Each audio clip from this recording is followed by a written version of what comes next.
नमस्कार, मैं अंजना और आप देख रहे हैं इंडिया टाइम्स न्यूज। आइए रुक करते हैं आज की बड़ी खबर पर। कुछ देश आतंकवाद को पनाह देते हैं। चीन की धरती से आतंकिस्तान पर गरजे राजनाथ सिंह। ऑपरेशन सिंदूर पर भी बोले रक्षा मंत्री राजनाथ सिंह ने चीन में शंघाई सहयोग संगठन यानी एससीओ के सम्मेलन में आतंकवाद की कड़ी निंदा की। उन्होंने उन देशों की आलोचना की जो सीमा पार आतंकवाद को बढ़ावा देते हैं और आतंकवादियों को पनाह देते हैं। ऐसे दोहरे मानदंडों के लिए कोई जगह नहीं होनी चाहिए। राजनाथ सिंह ने पहलगाम हमले और भारत के ऑपरेशन सिंदूर का भी जिक्र किया, साथ ही बेलारूस का एससीओ में स्वागत किया।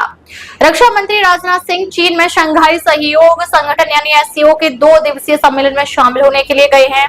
इस सम्मेलन के दौरान राजनाथ सिंह आतंकवाद पर जमकर गरजे। उन्होंने आतंकवाद के खिलाफ व्यापक वकालत की है। एससीओ समिट को संबोधित करते हुए रक्षा मंत्री ने पहलगाम में हुए आतंकी हमले और आतंकी के खिलाफ भारत के ऑपरेशन सिंदूर का भी जिक्र किया। उन्होंने कहा, एससीओ रक्षा मंत्रियों की बैठक में भाग लेने के लिए किंगदाओ में आना मेरे लिए खुशी की बात है। राजनाथ सिंह ने कहा, मैं अपने मेजबानों को उनके गर्मजोशी भरे आतिथ्य के लिए धन्यवाद देना चाहता हूं।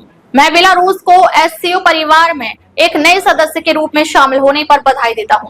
बैठक के दौरान रक्षा मंत्री ने कहा, कुछ देश सीमा पार आतंकवाद को नीति के साधन के रूप में इस्तेमाल करते हैं और आतंकवादियों को पनाह देते हैं। ऐसे दोहरे मानदंडों के लिए कोई जगह नहीं होनी चाहिए। एससीओ को ऐसे देशों की आलोचना करने में संकोच नहीं करना चाहिए। एससीओ रक्षा मंत्रियों की बैठक में रक्षा मंत्री राजनाथ सिंह ने कहा, भारत का मानना है कि रिफॉर्मेड मल्टी टेररिज्म देशों के बीच संघर्ष को रोकने के लिए संवाद और सहयोग के लिए तंत्र बनाने में मदद कर सकता है। उन्होंने कहा, कोई भी देश चाहे वह कितना भी बड़ा और शक्तिशाली क्यों ना हो, अकेले काम नहीं कर सकता। वास्तव में वैश्विक व्यवस्था या बहुपक्षवाद का मूल विचार यह धारणा है कि राष्ट्रों को अपने पारस्परिक और सामूहिक लाभ के लिए एक दूसरे के साथ मिलकर काम करना होगा। यह हमारी सदियों पुरानी संस्कृत कहावत सर्वे जना सुखिनो भवन्तु को भी दर्शाता है, जिसका अर्थ है सभी के लिए शांति और समृद्धि। रक्षा मंत्री ने कहा, मेरा मानना है कि हमारे क्षेत्र में सबसे बड़ी चुनौतियां शांति, सुरक्षा और विश्वास की कमी में जुड़ी है।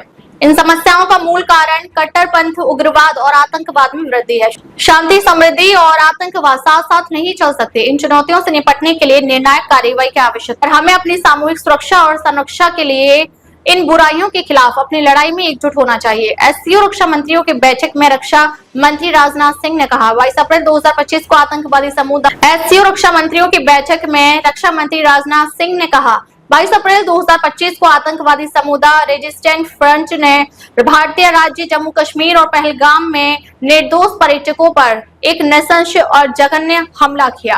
अब तक के लिए बस इतना ही। फिर मिलते हैं एक ऐसी ही बड़ी खबर के साथ। तब तक के लिए नमस्कार और देखते रहिए इंडिया टाइम्स न्यूज।